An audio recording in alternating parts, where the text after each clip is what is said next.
bienvenue pour une nouvelle vidéo ASMR en compagnie du petit frère Payou pour un nouveau JDR. Peux-tu réexpliquer le principe du JDR? Alors c'est tout simple, le JDR est ce qu'on appelle un jeu de rôle papier. Donc là actuellement tu as une fiche de personnage, je suis le maître du jeu, je vais raconter une histoire et ton objectif va devoir aller jusqu'au bout. Et tu as apporté un bon grand nombre de dés. C'est ça, beaucoup de dés.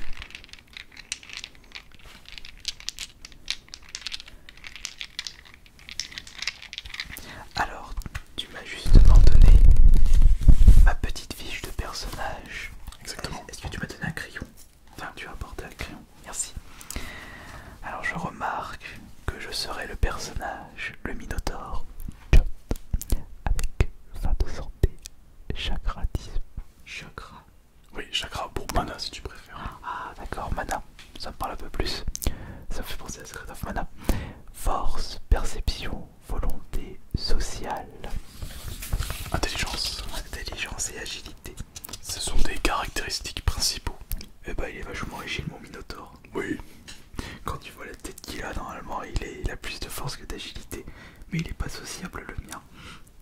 Alors tu m'as également donné de l'équipement de combat. c'est ça. Des sabots et cornes, hache, arbalète. Celle-là. Hache, arbalète, armure de cuir.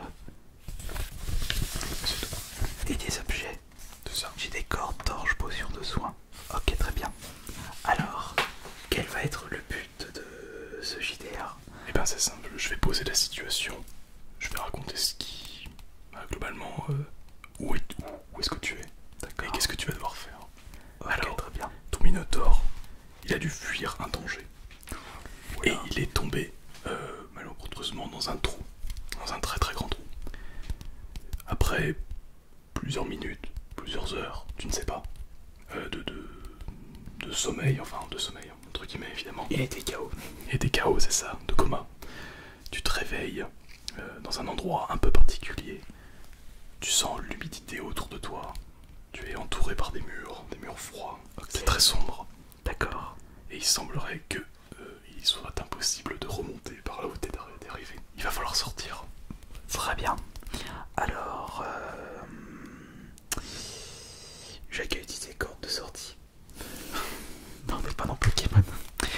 Non, alors, Ou alors dans Secret of Mana, il y avait une corde de sortie. il y en avait aussi à Secret of Mana. Bah oui, t'avais une corde. Ah oui, J'ai sorti des touches. je me souviens. Alors, du coup, pour ma première action, y a-t-il une brèche dans un mur? Un Alors, passage? il y a... J'observe tout autour de moi. Très bien, tu observes. Et ben tu vas me lancer un petit dé. Donc tu vas regarder ta caractéristique de perception qui est de 40. 40, d'accord. Donc tu vas devoir utiliser 2 dés bien particuliers. Ok, lesquels? Donc le dé de dizaine qui est là. Alors, dizaine, je l'ai. Et Il est là. le dé d'unité. Ce sont 2 dés de 10. Voilà, ils sont identiques. Alors, comment ça marche? Tu vas les lancer et tu vas devoir faire ton score de perception ou moins pour qu'on considère que tu as réussi. Ah, c'est pas plus. Non, c'est comme un pourcentage. 40%. D'accord. Et oui, tu as 40% de chance de réussir. Oui. Ah bah oui, bah oui. Si c'était l'inverse, j'aurais dit tu as 60% de chance de réussir. Bah oui, là c'est logique maintenant que tu le dis. Voilà, pense comme ça. Ah d'accord.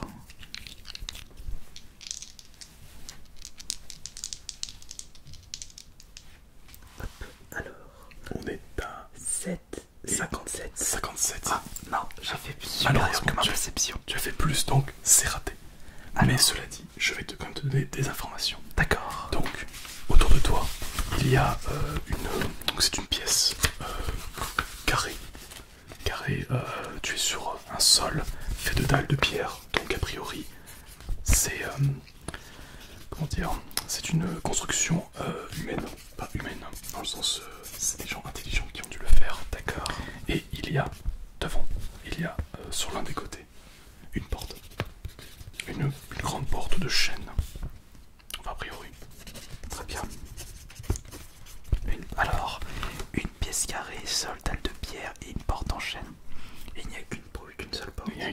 passage et c'est par là. Bah, je vais prendre la porte. Non. Je vais observer la porte avant de l'ouvrir. Et ben tu vas me refaire le même jet. Donc un jet de perception, voir si tu repères quelque chose de suspect. Un piège par exemple. C'est possible, ça peut arriver. Je reprends les mêmes dés. Exactement.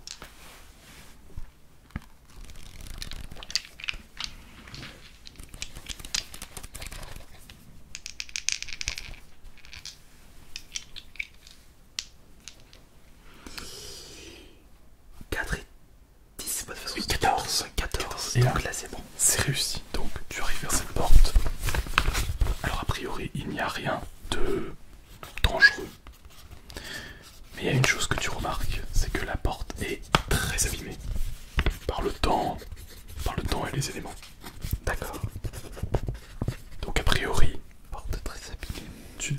tu regardes tes mains, tu regardes ton corps, tu te dis, Je sais ce que je vais faire. ça devrait passer par la force. Tu devrais- Bah, j'allais le faire. Alors je mets un gros coup de pied dedans. Alors, tu mets un gros coup de sabot pour ça, il va falloir que tu fasses un jet de force. Et vu que tu as remarqué que la porte est abîmée, tu vas avoir un bonus à ton jet. Donc de plus 20, donc 90 ou moins pour réussir. Attention, on n'est pas à l'abri de faire au-dessus. Donc il faut que je fasse moins de 90 parce que j'ai 70 de force. C'est ça, oui. On n'est pas à l'abri de faire au-dessus. Tu as 10% de chance de rater. Pourquoi je prends tous les dés là? Il me faut juste les mêmes. Pour l'instant, t'as toujours besoin des mêmes. 30 et 38, bah, sans c'est bon. conviction, ça passe sans problème. Donc La porte. tu mets un grand coup dans la porte. Donc elle qui se brise en 1000 morceaux. Et tu arrives vers un long couloir. Sombre. Un long couloir sombre, d'accord. Tu ne vois pas grand chose malheureusement. Je regarde ce que j'ai dans l'inventaire. J'utilise la torche. Très bien, tu sors la torche, donc tu as ce qu'il faut pour l'allumer. Hop, tu sors un briquet. Oui, parce que le briquet c'est plus vieux qu'une allumette. D'accord. Donc tu prends ta pierre et son silex. Tac, Torche allumée. torche allumée. Donc là tu commences à voir un peu plus clair. D'accord, donc le long couloir. Et tu vois que le long couloir continue à aller un peu plus loin. Va falloir marcher un peu.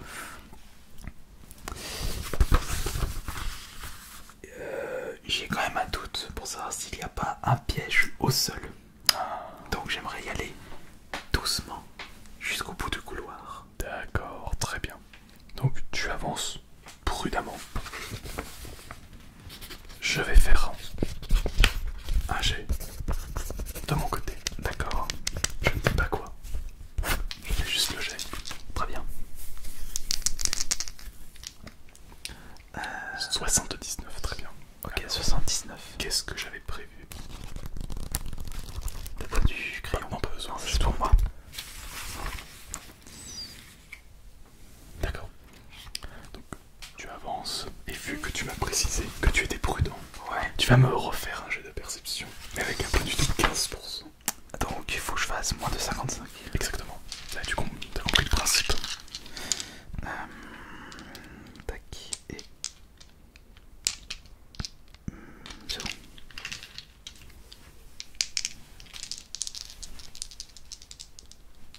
Allez, roulement de tambour. 55, moins de 55. Allez, roulement de tambour, est-ce que tu vas réussir? Non, 80, 83, c'est au-dessus. Ah. Donc ce qui se passe, c'est que tu te dis, bon, ça devrait le faire. Tu avances, tu envoies de le bas. Et là, tu marches sur une dalle qui fait clic. Ça a fait clic. Et tu entends des sortes de mécanismes autour des murs qui s'active. qui s'activent. D'accord. Mais qu'est-ce que tu as activé? A priori, tu ne le vois pas encore. Mais pourtant j'ai la torche. Ouais, tu as la torche, mais on va dire que la poussière, tout ça, difficile de voir la chose. D'accord. Donc, des choses se sont activées, mais pour l'instant, rien. Donc je vais continuer à avancer prudemment. Très bien. Tu arrives devant une autre porte qui a l'air d'être un peu dans le même état que l'ancienne. Qu'est-ce que tu fais? Je l'observe. Très bien. Alors, pas besoin de faire de jet pour ce coup-là. D'accord. Il n'y a rien de particulier, c'est la même porte. Eh bien je vais mettre un gros coup de sabot. Et ben c'est parti. Donc, même jet, avec le même bonus. 90 ou moins. réussir. Mais 10% de chance de rater. Ouais. Attention. Attends, mais je prends. Ouais, c'est bien ça. C'est pas celui-là. Non, c'est pas celui-là. C'est celui-là. Non plus. Non, c'est celui-là. Non, c'est celui-là. Je me cours, il y en a qui ressemblent beaucoup là. Bah, des 8 et des 10, il n'y a que 2 phases de différence. Alors. 7 et 27. 27, c'est réussi sans problème. Donc, bam, un grand coup dans la porte. Tu arrives à passer et tu arrives dans une nouvelle salle, cette fois qui est octogonale. Donc, avec, ouais, je vois c'est quoi. Avec 8 côtés. C'est ça, avec 8 côtés. Il y a 3 nouvelles directions qui s'offrent à toi. Gauche, droite, haut. Alors, mais déjà, la salle. J'aimerais observer la salle, voir s'il n'y a pas un petit objet qui traîne. Alors, description. Donc la salle est octogonale. Ouais. C'est une salle faite en dalle de pierre et au centre de la pièce, tu as un perron. Est-ce que tu connais le terme perron? Non, ça me dit rien. Un perron, en gros, c'est une petite surface qui s'élève par des petits escaliers. C'est genre 3 marches. Ce qu'on a devant les maisons. Ah oui. Le perron, justement. D'accord, puis entre pièces. Parce qu'en fait, c'est trop petit pour appeler ça un escalier. C'est un perron. D'accord. C'est le début de l'escalier, quoi. Il y a quoi au milieu du perron? Au perron, il y a un petit piédestal. Ouais. Et là, on contient une fiole. Ce qui ressemble à une fiole. Une fiole scellée. Je laisse tomber, je prends pas le risque. Tu touches pas. Très bien. Je vais aller à gauche, je prends la première direction. Très bien, alors voyons.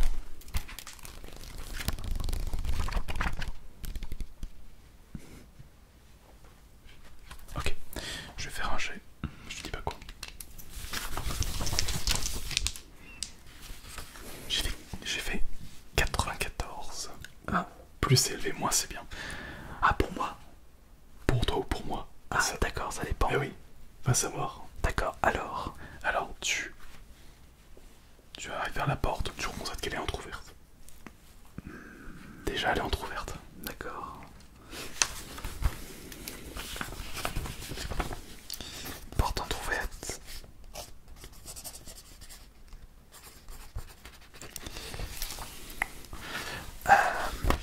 Est-ce que c'est possible? Alors, je sais pas si c'est possible de faire ça. Elle est entrouverte dans quel sens? De l'autre côté. D'accord, je ne peux pas la tirer vers moi. Non, il faut la pousser. D'accord, donc je peux pas utiliser une corde pour la tirer et être... Ça aurait été malin, mais ouais, non, ça ça marche pas. Non, je peux pas là. Alors qu'est-ce que je fais du coup? Est-ce que tu veux essayer d'écouter? Peut-être d'écouter ce qu'il y a de l'autre côté. C'est une option. Non, je vais plutôt mettre un coup de sabot sur la porte entrouverte. Alors pas besoin de faire de jet, oui, tu veux pas fermer. Voilà, exact. Bang, tu fais un grand coup. Et là à ce moment-là... Pour la discrétion, on repassera. Oh, c'est pas très grave. Ah non, on est discret, mais pas dans le jeu. Donc ce qui se passe, c'est quand tu mets un coup de sabot, ouais, tu es persuadé tu es sûr d'avoir touché quelque chose d'autre. Un mécanisme du coup, peut-être un mécanisme. En gros, quand tu as mis le coup de pied, la porte elle est partie. Mais au moment où tu as mis le coup de sabot et que la porte est partie, il y a un autre bruit de percussion. Donc tu as probablement touché quelque chose quand tu as bourré la porte. Et je ne vais pas passer par cette direction, je vais aller observer la deuxième porte. Donc haute ou droite? Milieu. Milieu, ok, en haut. Cette porte est entrouverte aussi, mais de l'autre côté. Alors cette fois-ci, je vais utiliser la corde pour tirer la porte vers moi. Donc tu l'attaches. Ouais, je la tire. Là, j'utilise une corde. Donc après tu peux la garder dans ton inventaire pour la corde. Ah d'accord. Oui, la corde tu peux la garder. Okay. J'imagine que tu la récupères après. Évidemment. Donc tu ouvres la porte. Il fait sombre. Mais par contre, tu remarques une chose. Tu as un nez qui est bien développé. Il y a une odeur nauséabonde qui provient. Je vais direction la troisième porte. Du coup on change de porte, celle-là est verrouillée. Porte. Je vais essayer de la casser. Est-ce que c'est possible? Alors tu vas essayer de la casser, mais au lieu que je te mette un bonus, je vais avoir un malus. Là c'est l'inverse. Sur la force, malus de combien? 20. Donc faut que je fasse 50 pour la péter. Ouais, 50 ou moins pour la péter.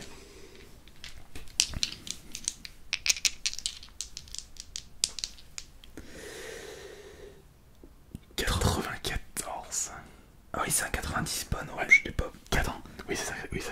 Oui, je crois que c'était 30. Bah non, je la pète pas. 94. T'essaies de la péter, mais la porte est solide. Ouais. Et là, tu remarques que cette porte, qui est aussi en chaîne, a des renforcements en métal. Bah ouais, bon, non, je peux pas. Elle est porte verrouillée. Parce que j'ai une clé.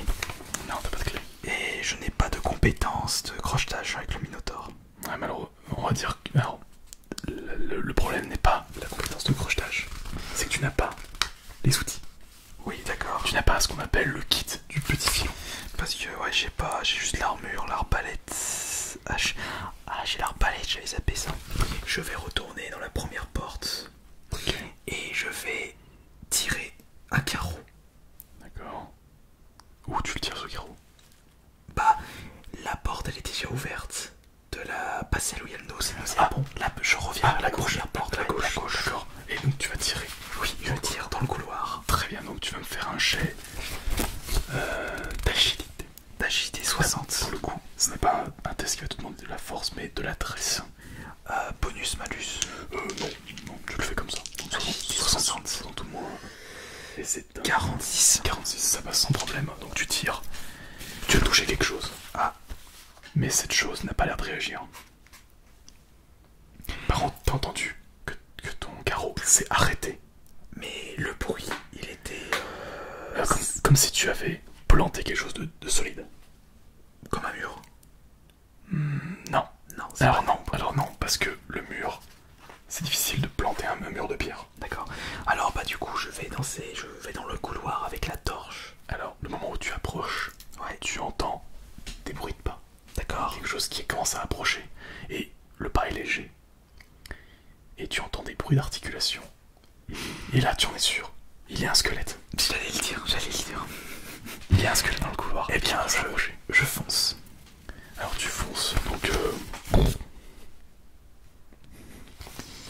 Voilà, j'ai le squelette devant moi. donc le squelette est devant toi. Il t'a vu. Donc avec ses orifices complètement vides. D'accord. Ses os blanchis avec le temps. Est-ce que le squelette a sorti les armes? Il n'a pas d'arme, mais cela dit, des griffes osseux, ça peut faire mal. Hein. Pas de risque, je lance le combat. Très bien, J'engage le combat. C'est parti pour le combat. Alors vu que tu l'as vu venir, tu vas pouvoir commencer en premier. Un squelette sans armes, mais avec des griffes. J'ai l'initiative. Hein. Ouais, tu as l'initiative. Je peux attaquer en premier. Ok, Tout à fait. très bien. Allons-y. Alors, qu'est-ce que tu fais? Tu as une hache, une arbalète, et également tu as des armes naturelles, donc ils ont les sabots et les cornes. Je vais utiliser les... Attends. Il y a des bonus ou des malus là. Alors réfléchis bien, le squelette utilise là, Bah le squelette, il faut des armes contendants. Voilà, bon raisonnement. Alors, déjà pas l'arbalète, j'ai tombé parce que c'est perforant. Bah en plus tu as essayé, t'as juste planté, Ouais. rien passé. Hache de bataille, sabot, corne, je vais utiliser mes armes naturelles. Ok, très bien, donc tu as sabot ou corne, très bien. Donc tu attaques. Ouais, Donc au corps à corps. une attaque au corps à corps, c'est jet de force. Donc pas de malus, pas de bonus, tu y vas venir. Parfait. 84. 84. C'est raté. J'ai raté, donc je lui mets pas de dégâts. Ce qui se passe, c'est que tu tentes de lui mettre un coup de sabot. Il esquive. Ouais, il arrive à esquiver. Avec son petit corps cartilagineux, donc tu lui mets aucun dégât. À toi. C'est à moi. Donc, sans aucune forme d'hésitation, je vais t'attaquer. Avec tes griffes alors. Hein. Ouais, il va essayer de te griffer. Donc, Alors. et il va réussir. Non, il va rater. 65, il va rater.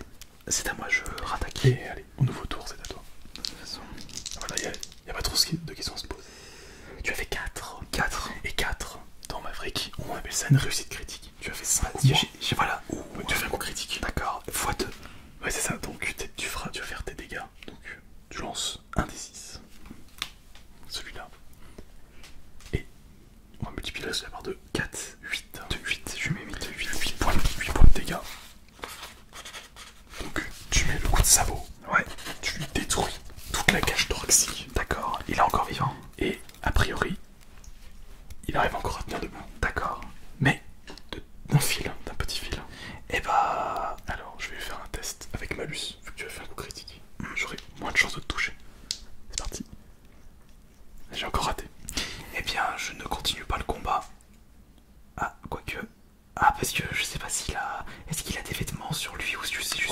espèce de haillon. Et bah, A priori, il a une petite besace sur lui. Oui, allez, il a la besace, faut que je tue.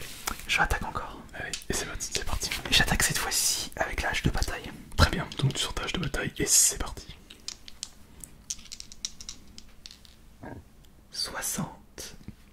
60, ça passe. Ça passe. Et donc du coup, Dégâts. les dégâts. Alors, J'ai 2 dés. il va faire un deuxième dé. 9. 9. Et ben tu mets un grand coup de hache de bataille sur lui et tu arrives à mettre la hache de bataille sur le crâne et à lui briser en deux le crâne. Ok, Tu l'as détruit. Félicitations, tu as battu le squelette. Mais la suite de cette aventure, ce sera pour la prochaine fois. C'est ça. Qu'est-ce que ce squelette possède sur lui? Peut-être la clé de la troisième porte, ou peut-être autre chose. Ça, ce sera pour la prochaine vidéo JDR ASMR.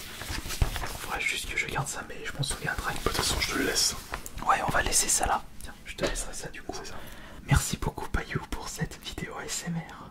Merci de m'avoir invité. Et n'oubliez pas que vous pouvez le suivre sur sa chaîne YouTube avec tout son univers jeu de rôle Maverick. Maverick JDR, c'est ça, la chaîne YouTube qui est sortie il n'y a pas très longtemps. Et n'hésitez pas à rejoindre pour voir tout ce qui va se passer. voilà. Et on essaiera de vous proposer de temps en temps, régulièrement, la suite JDR spécial ASMR, puisqu'en plus, il n'y a pas de JDR ASMR en France. Non, Il n'y en a pas. pas en France, mais Je parle bien en France, parce qu'aux États-Unis, je pense qu'on est déjà là pour. j'en ai déjà vu, mais Ouais. Ah, merci beaucoup. C'était AS Minotaur, ainsi que Payou. Bonne nuit à tous. bonne nuit.